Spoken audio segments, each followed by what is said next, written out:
चतुर्विधा भजन्ते मां जना सुकृतिनोर्जुन आर्तो जिज्ञासुरर्थार्थी ज्ञाने च भरतर्षभ तेषां ज्ञानी नित्ययुक्तः एक भक्तिर्विशिष्यते प्रियो हि ज्ञानिनोत्यर्थम अहं स च मम प्रियः। चालू असणाऱ्या या नाम महोत्सवाचं प्रयोजन स्वानंद सुखनिवासी सद्गुरू श्री जोग महाराजांच्या पुण्यतिथीच्या शताब्दीचं आहे। या काळामध्ये संपूर्ण महाराष्ट्रामध्ये सद्गुरू श्री जोग महाराजांबद्दलचा आदरभाव श्रद्धाभाव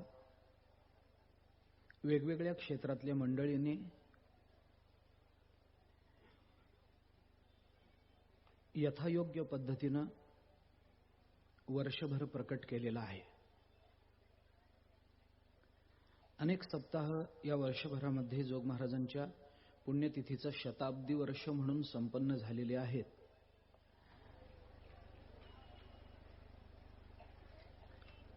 त्या सर्व सप्ताहांमध्ये चालू असणारा हा उत्सव हा प्रमुख उत्सव आहे।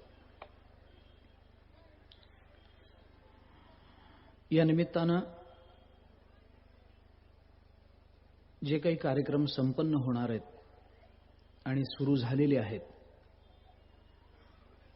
त्याच्यामध्ये ग्रंथराज ज्ञानेश्वरीचं पारायण, गाथाभजन,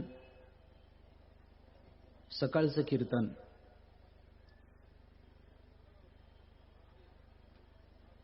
रामकथा आणि त्याचाच एक भाग म्हणून सद्गुरू श्री जोग महाराजांचं चरित्र या निमित्तानं आपल्याला विचारात घ्यायचं आहे। जोग महाराजांचं चरित्र 7 दिवसामध्ये रोजच्या 1.5 तासात किती सांगणं होईल आणि कसं आवरता येईल हा जरी प्रश्न असला तरी संपूर्ण आयुष्य जरी दिलं तरी जोग महाराजांचं चरित्र तसंही सांगून होणारच नाही आहे। नाहीतरी त्याचा संकोच करूनच जर ते विचारात घ्यायचं असेल तर त्याचा अधिकाधिक संकोच करून आपल्याला त्याचा विचार करता येईल। आणि म्हणून ज्या काही तोडक्या मोडक्या शब्दामध्ये मला ते मांडता येणं शक्य आहे ते मांडण्याचा मी प्रयत्न करतोय। तसंही एरवी रोज कीर्तन प्रवचन करणारी आपण सगळीच मंडळी आहोत। व्याख्यानही करतो। एरवी बोलताना, एखादं व्याख्यान देताना, प्रवचन कीर्तन करताना बऱ्याच वेळेला आपला शब्दसंग्रह, आपलं शब्द पांडित्य हे पुन्हा पुन्हा प्रकट केलं जातं। परंतु कीर्तन प्रवचन करताना, व्याख्यान करताना एरवी जरी भाषा प्रभू म्हणवलं गेलो असलो तरी सुद्धा जोग महाराजांच्या चरित्र सांगण्याच्या बाबतीत मात्र आपल्यासारखे शब्द दरिद्री कोणी नसेल। जिथं सगळ्या शब्दांची सांगता होते तिथून जोग महाराजांचं चरित्र सुरू होतं। ज्ञानेश्वर महाराजांच्याच भाषेत जर बोलायचं झालं तर वाचा जेथ विसवे ते साधू कथा। संतांची कथा सांगत असताना, साधूची कथा सांगत असताना आपली वाचा बंद पडते। काय वाणू आता न पुरे हे वाणी, मस्तक चरणी ठेवी तसे हे म्हणावं लागतं। आम्ही किती प्रयत्न केले म्हणजे आमच्या मुखातून ते वर्णन, ते चरित्र प्रकट होईल, त्या संतांचं वर्णन होईल हे सांगता येत नाही। शिवमहिम्नामध्ये ज्या पद्धतीनं सरस्वतीला कल्पवृक्षाची लेखणी करून देऊन जर तिला पृथ्वीचा कागद, समुद्राची शाई करून दिली तरी जसं भगवंताचं वर्णन होणं शक्य नाही, त्याच पद्धतीनं आपल्या बुद्धीनं वाटेल ते केलं तरी जोग महाराजांचं चरित्र शब्दशः, अक्षरशः आणि भावपूर्ण अशा पूर्णपणाने प्रकट होईल असं होत नाही। ज्ञानेश्वर महाराज म्हणतात, वाचा जेथ विसवे, वाचा थांबते.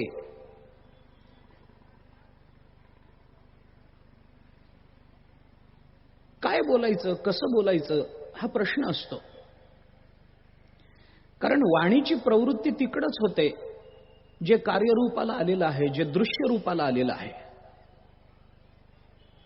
अदृश्य तत्व ज्या वेळेला जगताच्या कल्याणापोटी म्हणून दृश्य रूपाला येतं, तेव्हा ते शब्द कक्षेच्या बाहेरच असतं. जोग महाराजांचा अवतार हा तसाच आहे. ज्ञानेश्वर महाराजांच्याच भाषेत बोलायचं झालं तर, आता उपाय वन वसंतू, जो आज्ञेचा आहे व तंतू, अमूर्तची परिमूर्तू कारुण्याचा. वास्तविक ते अमूर्त तत्व आहे. ची करुणा त्यांच्या अंतःकरणामध्ये प्रविष्ट झाली आणि त्या करुणेला मानवी आकार मिळाला. तो आकार म्हणजे सद्गुरू जोग महाराज आहे.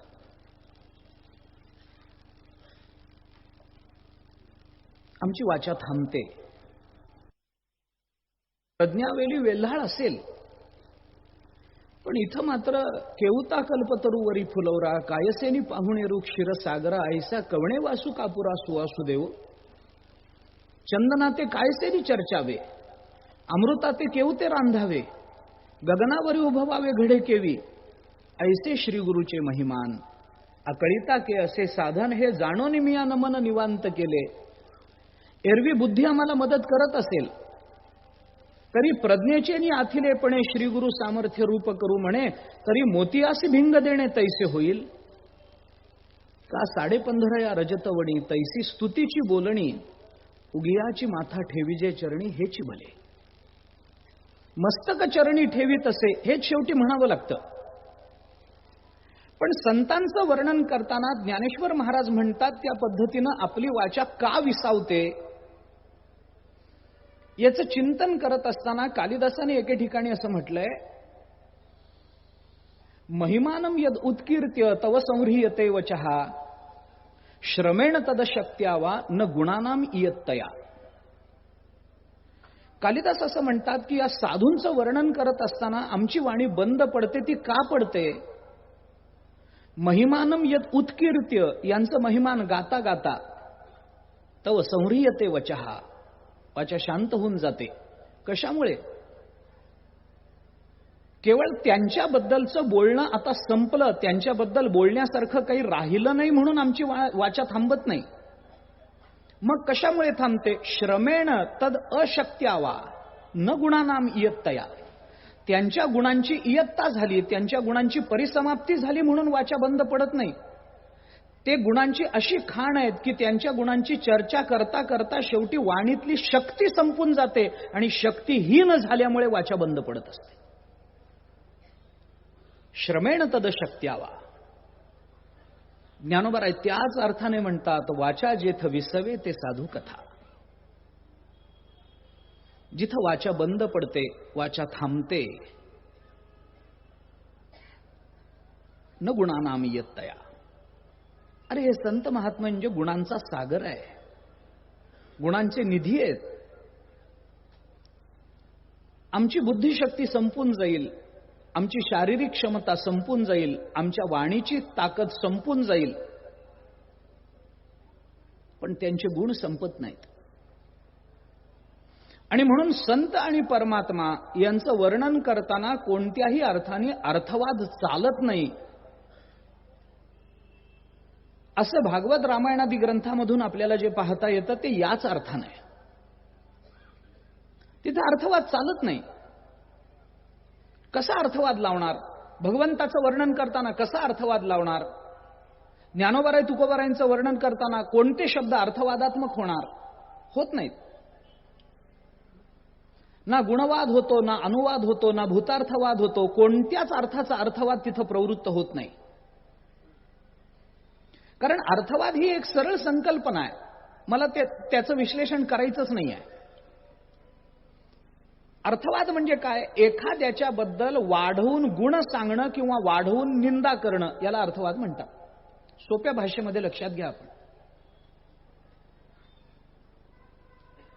जे गुण जिथं नाहीत ते तिथं वाढवून सांगणं, आणि जो दोष तिथं नाही त्या दोषांच्या संबंधानं निंदा करणं, या दोन्हीलाही अर्थवाद म्हणतात. अवांतर गुणदोषांची चर्चा म्हणजे अर्थवाद असतो. संतांच्या गुणांचं वर्णन करताना वाढवून वर्णन होऊ शकेल का? आपल्या बाबतीत वाढवून वर्णन होऊ शकतं. याची उदाहरणं पुष्कळ आहेत. मला फार सवंगही ते करायचं नाही, सामान्य पातळीवर आणायचंच नाही. कारण ज्यांची परंपरा आपण अभिमानानं मिरवतो,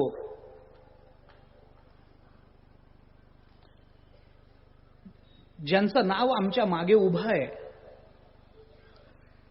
आणि त्या नावाचा आणि त्या उभा असण्याचा आम्हाला यथार्थ अभिमान आहे, ते आमच्या परंपरेचे मुख्य नायक, ते आपल्या परंपरेचे प्रमुख, त्यांचं चरित्र आम्हाला बघायचं असेल तर ते त्या गांभीर्यानंच बघितलं पाहिजे. फार सवंग करणार नाही मी त्याला. आपल्यापैकी एखाद्याचं वर्णन करायचं असेल तर त्याला अनेक उपाध्या लावल्या जातात. त्याच्याजवळ नसलेला गुणही त्याला चिकटवला जातो. त्यामुळे तो अर्थवाद होऊ शकतो. उलट पक्षी तो गुण त्याच्याजवळ नसतोच तरी तो त्याच्यावर लादला जातो. विरोधे गुणवादस्यात अनुवादो अवधारिते भूतार्थवादस्तद्धानात अर्थवादस्त्रिधामतः. वेदांताने आपल्याला चिंतन सांगितलं. अर्थवाद 3 प्रकारचा आहे. एक गुणवाद आहे, एक अनुवाद आहे, एक भूतार्थवाद आहे. वस्तूंमधला विरोध बघूनही तो आरोप केला जातो, याला गुणवाद म्हणतात. विरोधे गुणवादस्यात. मीमांसेने त्याला उदाहरणं दिली आहेत. आदित्यो वय्यू पहा, हे मीमांसेनं त्याच्याकरता दिलेलं उदाहरण आहे गुणवादाकरता. यज्ञामध्ये लाकडाचा एक खांब उभा केला जातो आणि त्याला सूर्य म्हटलं जातं, आदित्य म्हटलं जातं. वास्तविक लाकूड आणि सूर्य यांच्यामध्ये काहीच समान नाही आहे. सूर्य प्रकाश देतो, लाकूड काही प्रकाश देत नाही. सूर्यावर जगाचे व्यवहार चालतात, लाकडावर काही जगाचे व्यवहार चालत नाहीत. सूर्य देवता आहे, लाकूड म्हणजे काय? लाकडाच्या अंतर्गत देवता वेगळी, लाकूड म्हणजे देवता नाही. दोघांमध्ये विरोधच आहे. पण विरोध असून सुद्धा त्या लाकडाला सूर्य म्हणणं हा झाला गुणवाद. बहुतेक वेळेला हा गुणवादच आपल्या वाट्याला येतो. नसलेला गुण त्याच्यावर लादला जातो, चिकटवला जातो. मनुष्य दान करत नाही पण फार मोठा दाता आहे म्हणतात त्याला.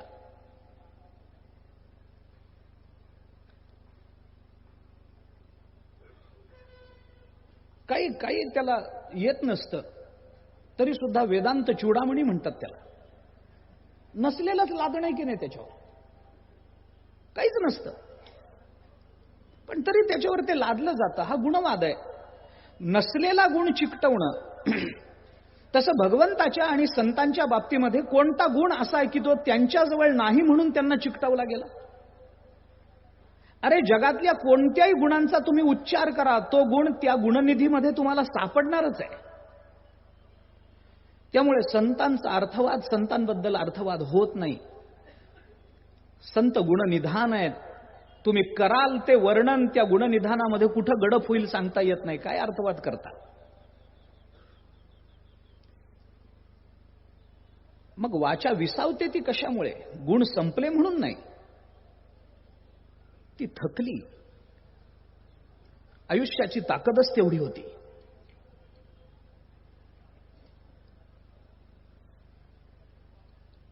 आपल्याला जोग महाराजांचं चरित्र बघायचंय.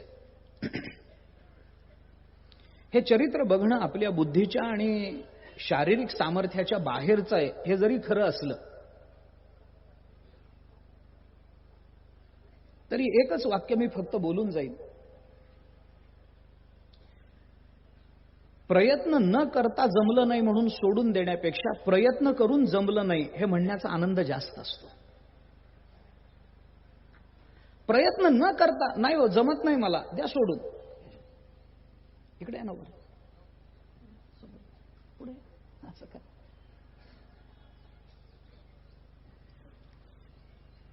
प्रयत्नच करायचा नाही आणि सोडून द्यायचं.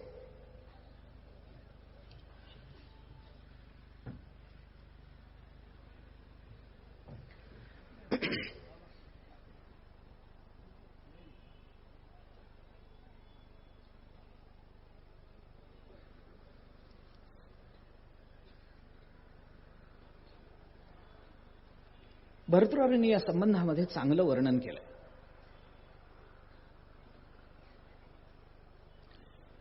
काही वर्ग त्यांनी त्याच्यामध्ये केलेत.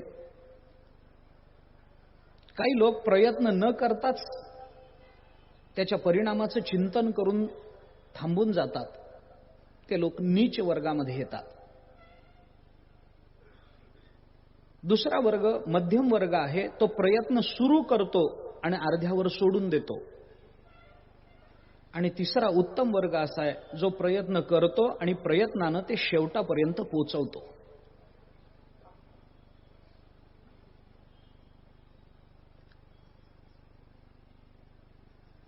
प्रारभ्यतेन खलु विघ्न भयेन नीचैः प्रारभ्य विघ्न विहिता विरमन्ति मध्याः विघ्नैः पुनः पुनरपि प्रतिहन्यमाना प्रारब्धम उत्तम जनाम न परित्यजन्ति. विस्तार करण्याचं कारण नाही. प्रयत्न न करता हे चरित्र मी सोडून देणार नाही. मी प्रयत्न करताना प्राण देईन, पण कुठे ना कुठेतरी त्याच्या पूर्णतेच्या दिशेनं माझं एखादं पाऊल जरी पडलं तरी मला माझ्या जीवनाची धन्यता वाटेल. मान्य आहे की आपण आयुष्यभर प्रयत्न केले तरी जोग महाराजांचं चरित्र सांगून होणार नाही. पण सांगून होणार नाही म्हणून प्रयत्नच करायचे नाहीत का? आपण आयुष्यभर खात राहिलो तरी पोट भरत नाही म्हणून जेवणच करायचं नाही का? जे खात राहिलो म्हणजे अन्नाचा विचार सांगतोय. पोट भरत नाही म्हणून जेवण बंद करायचं का? रोज सकाळी उठले की भूक लागतेच आहे, मग आता रोजच लागते, मग जाऊ दे नकोच असं म्हणून आपण अन्नाचा त्याग करतो का? आम्हाला विचार करायचा तो त्या दृष्टीने विचार करायचा. हे चरित्र आपल्याला सांगायचंय म्हणजे या चरित्राचा थोडासा विचार करणं आधी आवश्यक आहे. संतांचं चरित्र सांगावं, जोग महाराजांचं चरित्र सांगण्यामध्ये विशेष आनंद आहे. परमात्म्याच्या चरित्रापेक्षा सुद्धा संतांचं चरित्र सांगण्यामध्ये विशेषत्वानं आनंद मिळतो. चरित्र ते उच्चारावे केले देवे गोकुळी असं आपण भगवान श्रीकृष्णाचं चरित्र सांगताना म्हणतो की नाही? चरित्र ते उच्चारावे केले देवे गोकुळी. मी थोडा बदल करतो क्षमा मागून. बाबा समोर आहे. क्षमा मागून थोडा बदल करतो. चरित्र ते उच्चारावे केले देवे गोकुळी म्हणायचं नाही. चरित्र ते उच्चारावे केले जोगे आळंदी असं म्हणायचं. जोग महाराजांनी आळंदीमध्ये जे चरित्र केलं ते चरित्र उच्चारावं. ते चरित्राचा उच्चार मला करायचा. काय आहे हे चरित्र? चरित्र शब्दामध्ये चर हा धातू आहे. या चर धातूचे अर्थ करताना गमने, अदने, आचारे या अर्थाने चर हा धातू पुढे चालतो. त्याच्यापासून आपल्याला काही अर्थाचं निर्वचन करता येतं. विस्तार करणार नाही. गत्यर्थ धातू आहे हा. चर हा धातू गत्यर्थ आहे.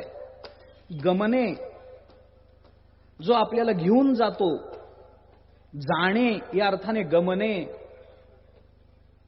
ज्याचं आपल्याला सेवन करता येतं, ज्याचा आपल्याला आचार करता येतो त्याला चरित्र म्हणतात. जे आपल्याला आपल्या जीवनाच्या आत्यंतिक कल्याणाकडे घेऊन जातं त्याला चरित्र म्हणा. ज्याच्याने आपलं जीवन परिपूर्ण होतं, अंतःकरणामध्ये कोणताही विकल्प आणि कोणतीही आशा शिल्लक राहत नाही त्याला चरित्र म्हणा. जे आचारवान आहेत, जो आचार आहे त्या आचाराला चरित्र म्हणा. चरित्र शब्दाचं भाववाचक चारित्र्य होईल आणि चारित्र्य शब्द आपण त्याच अर्थाने वापरतो ना. माणसाचं चारित्र्य फार चांगलं आहे म्हणजे काय? त्याचा आचार जास्त चांगला आहे, त्याचा विचार चांगला आहे, आचारा विचारामध्ये समन्वय आहे. मनस्येकम वचस्येकम कर्मण्येकम महात्मनाम मनसी अन्यद वचसी अन्यद कर्मणी अन्यद दुरात्मनाम. महात्मा आणि दुरात्मा कोण याचा विचार सांगताना सांगितलं गेलं, ज्याच्या मनात जे असतं तेच वाणीतून प्रकट होतं आणि जे वाणीतून प्रकट होतं तेच आचारात प्रकट होतं, त्याला महात्मा म्हणतात. मनसी अन्यद वचसी अन्यद कर्मणी अन्यद दुरात्मनाम. मनात एक असतं, वाचेत दुसरंच येतं, करताना चौथंच करतो, तो दुरात्मा असतो. आचारे चर धातूचा अर्थ करताना उपनिषदामध्ये सुद्धा चरित्र हा शब्द ऋषींच्या संबंधानं चारित्र्य याच अर्थाने वापरला गेला. जे आम्हाला पूर्णतेकडे घेऊन जातं ते चरित्र, जे आम्हाला तृप्त करतं ते चरित्र. चरित्र शब्दाचं हे निर्वचन बघून जर आपण विचार केला तर हे काय आहे चरित्र? भागवताच्या दशमस्कंधाच्या पहिल्या श्लोकामध्ये काय वर्णन आलं? नवमस्कंधामध्ये चंद्र आणि सूर्य वंशातल्या सगळ्या राजांच्या कथा येऊन गेल्या.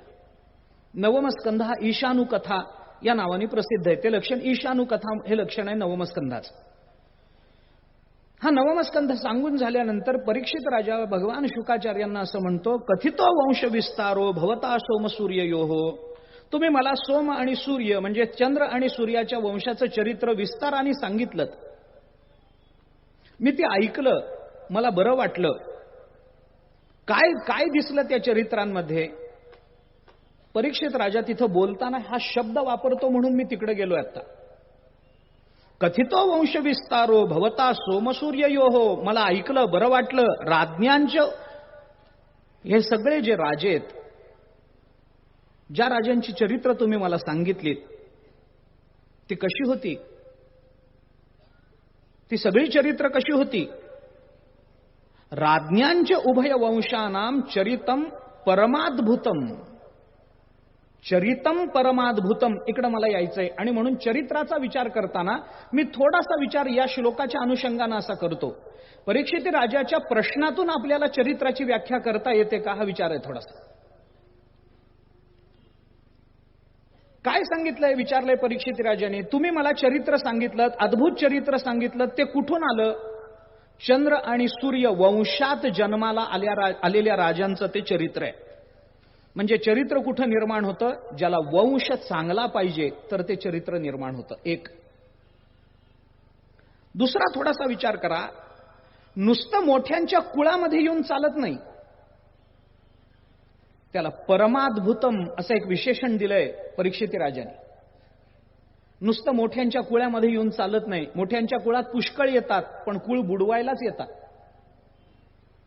त्यांची योजनाच त्याच्याकरता असते.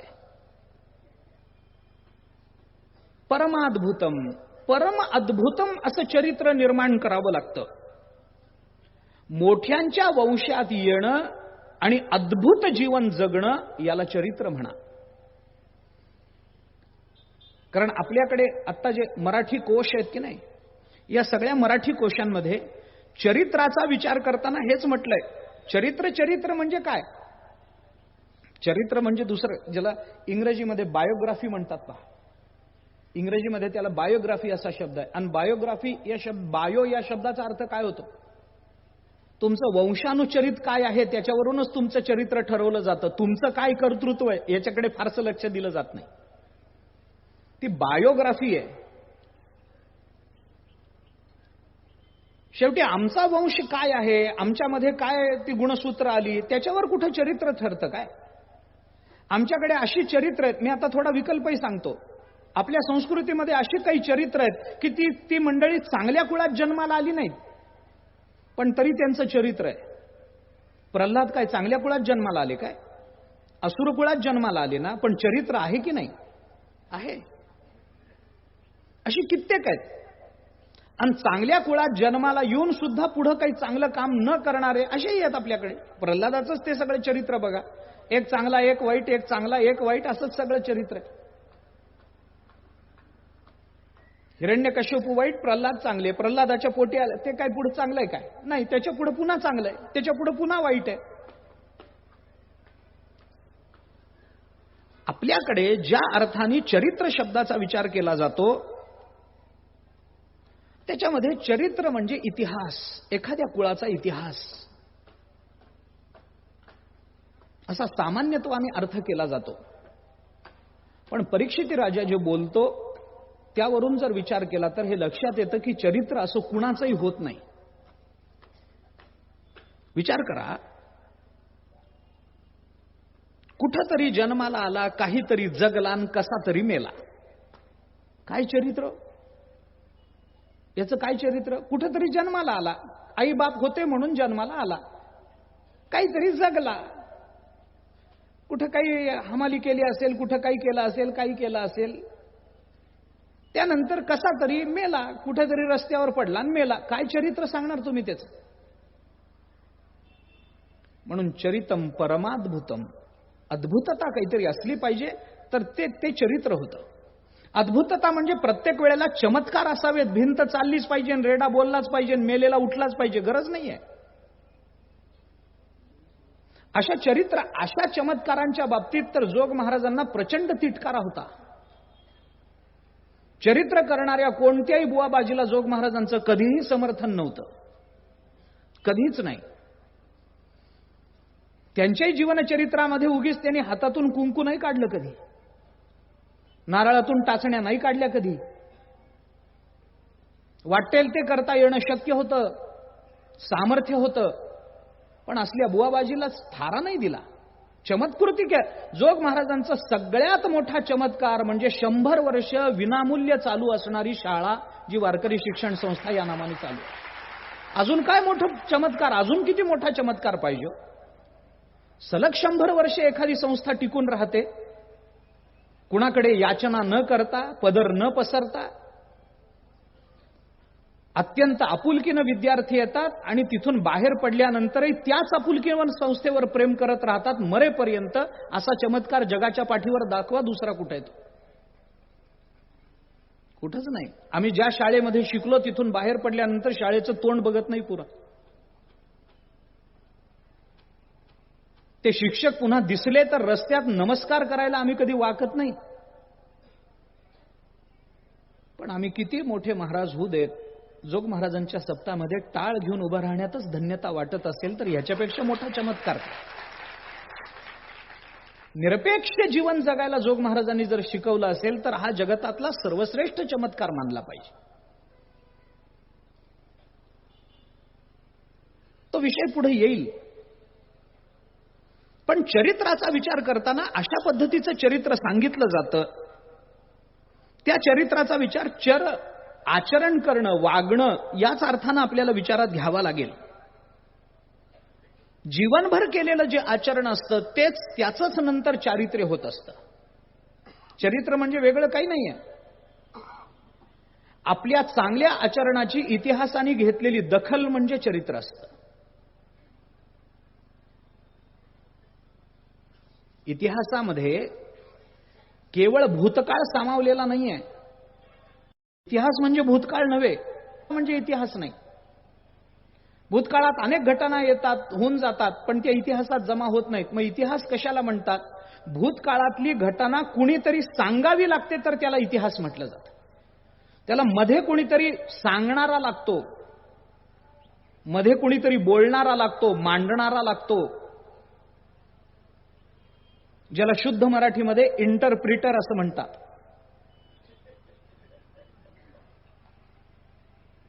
मध्ये कुणीतरी एक माध्यम लागत असतं आणि ते माध्यम असल्याशिवाय तो इतिहास होत नाही. इतिहासामध्ये अनेक घटना घडून गेल्या पण आपल्याला कोणी सांगितल्याच नाही, तर त्याला इतिहास कसं म्हणणार आपण? सांगणारा पाहिजे. चरित्र म्हणजे आपण केलेल्या विशुद्ध आचरणाची इतिहासाने घेतलेली नोंद म्हणजे चरित्र.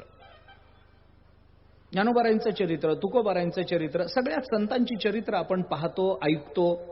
तसं जोग महाराजांचंही चरित्र ऐकलं पाहिजे, पाहिलं पाहिजे, तपासलं पाहिजे. गमने या अर्थावरून जर आपल्याला विचार करायचा असेल तर मी दुसऱ्याही अर्थाने ते बोलतो. एक दोन वाक्यामध्ये त्याचा समारोप करतो. मुद्दा त्याचा हा आहे की त्या अर्थाने, त्या धातुपाठाने जर आपल्याला पुढे जायचं असेल, त्या धात्वार्थाने जर पुढे आपल्याला जायचं असेल तर ही चरित्र काय करतात? ही चरित्र म्हणजे दुसरं तिसरं काही नाही, आपलं जीवन किती विशुद्ध आहे हे तपासणारी कसोटी म्हणजे ही चरित्र असतात. एखाद्या माणसाला असं वाटतं की आपण फार चांगले वागतो, आपल्या जीवनामध्ये कधी आपण अनैतिक कर्माचं आचरण केलेलं नाही आहे, आपण अधार्मिक बुद्धीनं कधी वागलो नाही, असं जर कुणाला वाटत असेल तर त्यांनी जोग महाराजांचं चरित्र बघावं, त्याच्यावर आपलं जीवन घासून बघावं, मग आपलं पितळ किती उघडं पळतं हे कळून घ्यावं. कारण आमचा जो अभिमान आमच्या आचरणाचा आहे तो याच जन्मापुरता आहे. जोग महाराजांनी संकल्प करताना सांगितलं, स्वप्नात पाप केलं नाही, या जन्मीन मागच्या जन्मीचं काय सांगता, स्वप्नात पाप केलं नाही, या जन्मीन माग म्हणजे आमच्या आचरणाचा आमचा अभिमान या जन्मापुरता आम्हाला आठवतं तेव्हापासूनच आहे. जोग महाराज म्हणतात, मी अनंत जन्मामध्ये पाप केलं नाही, माझी या सत्यवादाचे तप वाचा केली, बहुत कल्प तया फळाचे महाद्वीप पातलो आम्ही. हे जर जोग महाराजांचं म्हणणं असेल तर त्या म्हणण्यानुसार त्या आचरणानुसार मग आता आपलं आचरण तपासून पहा. गमने आम्हाला चांगल्या मार्गाकडे घेऊन जातं ते चरित्र असतं. चरित्राचा विचार आणखीनही काही वेगळ्या पद्धतीनं आपल्याला करता येण्यासारखा आहे. चरित्र शब्दाचा विचार करताना मराठी भाषेमध्ये याला 4-5 अर्थ दिलेत. मी उगीच धावता विचार सांगतो त्याचा. चरित्र म्हणजे कृत्य, चरित्र म्हणजे क्रिया, चरित्र म्हणजे आचरण, चरित्र म्हणजे वर्तन, जे आत्ता आपण बोलून आलो. ये दशे चरित्र केले नारायणे, इथं आलेला चरित्र शब्द काय, कर्म, लीला, आचरण याच अर्थाने की नाही. ये दशे चरित्र, इथला चरित्र शब्द पहा. चरित्र शब्द आणखीन एका अर्थाने जातो, चरित्र म्हणजे अवस्था, चरित्र म्हणजे स्थिती, याही अर्थाने तो वापरला गेला. जाणोनी चरित्र जवळीच होता, तुकाराम महाराज काय म्हणतात, जाणोनी चरित्र जवळीच होता, आली अनंता कृपा मग. कुठं होता, अरे हे काय माझ्या जवळच होता आणि त्यांनी माझ्यावर कृपा केली, हेच माझं चरित्र आहे. त्याची कृपा म्हणजे जर माझं चरित्र असेल तर त्या कृपेनं प्राप्त होणारी अवस्था याला चरित्र म्हटलंय. चरित्र हा शब्द अवस्था या अर्थाने वापरला गेला आपल्या संत वाङ्मयामध्ये. काय चरित्र आहे माणसाचं, हे काय अवस्था आहे. घरा येओ पा स्वर्ग का वरी पडो वाघ परी आत्मबुद्धीसी भंग कदा नोय, चरित्र झालंय, हे चरित्र झालं. आत्मबुद्धीचा भंग नाही, अनुकूलता येऊ दे, पराकोटीची अनुकूलता येऊ दे अथवा पराकोटीची प्रतिकूलता येऊ दे, अनुकूलतेनं उन्मत्त न होणं आणि प्रतिकूलतेनं निराश न होणं ही अवस्था म्हणजे ते त्याचं चरित्र. तशी अवस्था आली पाहिजे. शोककाले शुचो मात्वम हर्षकाले च मारुष अतीत अनागतम हित्वा प्रत्युत्पन्नेन वर्तय. महाभारताने चिंतन सांगितलं, हे चरित्राचंच लक्षण आहे. अनुकूलता प्रतिकूलता सोडून दे, सध्याची चित्ताची अवस्था काय बघ, बुद्धीची अवस्था काय बघ, ही अवस्था सांगत राहणं म्हणजे चरित्र आहे. आम्हाला जोग महाराजांचं चरित्र आपल्याला पाहायचंय. काय सांगायचंय, जोग महाराजांच्या जीवनात प्रतिकूलता आली तरी ज्ञानेश्वरीची कास सुटली नाही, चरित्र, कारण ती अवस्था आहे. अत्यंत अनुकूलता आहे. जोग महाराज काही गरीब घरामध्ये जन्माला आले नाहीत, श्रीमंत घराण्यामध्ये जन्माला आले. श्रीमंत घराण्यामध्ये जन्माला आले म्हणून काही त्यांनी गाड्या उडवल्या नाहीत, पैसे वाटेल तेवढे खर्च केले नाहीत, तरीही ज्ञानेश्वरीची कास सुटली नाही, अवस्था आहे, हे चरित्र. चरित्र शब्दाचा विचार करताना अजून एका अर्थाने आपल्याला विचार करता येतो. चरित्र म्हणजे पराक्रम, चरित्रम परमाद्भुतम असं जे भागवत बोलतं की नाही, तिथं पराक्रम, अद्भुतता या अर्थाने चरित्र येतो. पुष्कळ वर्णन आहेत. चरित्र म्हणजे एखाद्या विशिष्ट महत्वाच्या व्यक्तीचा आयुष्यक्रम जिथं सांगितला जातो त्यालाही चरित्र म्हणतात मराठीत. कुठे जन्मले, आता आपल्याला बघायचं ते असंच आहे की नाही, जोग महाराजांचा अवतार कुठे झाला, कुणाच्या पोटी झाला, कोण भावंड त्यांना मिळाली, त्यांचे काका कोण, घराची परिस्थिती काय होती, कुठे राहत होते, कोणत्या गावी जन्म झाला, कोणत्या तिथीला झाला, त्याच्यानंतर मग ते शिकले किती, मग त्यांनी तालीम कशी केली, मग ते अमुक अमुक तालमीचे वस्ताद कसे झाले, मग ते पुढे कसे गेले, परमार्थाचं वळण कुठून लागलं, ज्ञानेश्वरीचा अभ्यास कसा केला, ज्ञानेश्वरी अनुभवामृताकडे बघण्याची दृष्टी काय प्राप्त झाली, सद्गुरू कुणाला केलं, सद्गुरू मला भेटावा असं कधी वाटलं? कोणत्या प्रसंगात असं वाटलं की माझ्यावर सद्गुरूंची कृपा झाली पाहिजे? मग हळूहळू पुढे जाताना मग ते ज्ञानेश्वरीचा अभ्यास कसा वाढत गेला, ज्ञानेश्वरी आचरणातून कशी सिद्ध व्हायला लागली, मग त्यांना शिष्य कोण भेटले, त्यांच्या माध्यमातून ज्ञानेश्वरीचा विस्तार पुढे महाराष्ट्रामध्ये कसा केला गेला आणि अंततोगत्वा ते परब्रह्म स्वरूपामध्ये लीन कसे झाले. एक आयुष्य क्रम आहे की नाही हा? या क्रमाला चरित्र म्हणायची पद्धत आहे आपल्याकडे. चरित्र शब्दाचे भिन्न भिन्न अर्थ मी फक्त आपल्या समोर ठेवतोय आता. याला चरित्र म्हणतात. म्हणजे चर धातू आणि त्या धातूने होणारे भिन्न भिन्न अर्थ छटा त्याच्या, हे जर लक्षात घेतले तर अनेक अर्थ आपल्याला करता येतात. आता ते सगळेच सांगावेत किंवा सगळ्याचाच विस्तार करावा असं नाही. मला आज फक्त थोडीशी प्रस्तावना करायची तेवढी करतो.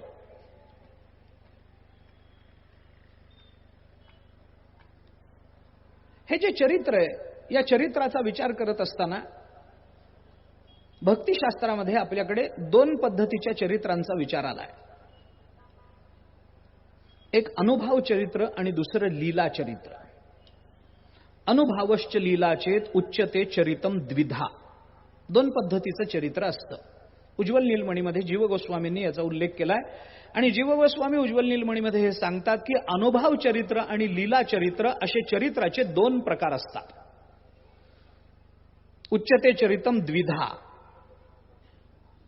एक अनुभव चरित्र आहे आणि दुसरं लीला चरित्र आहे.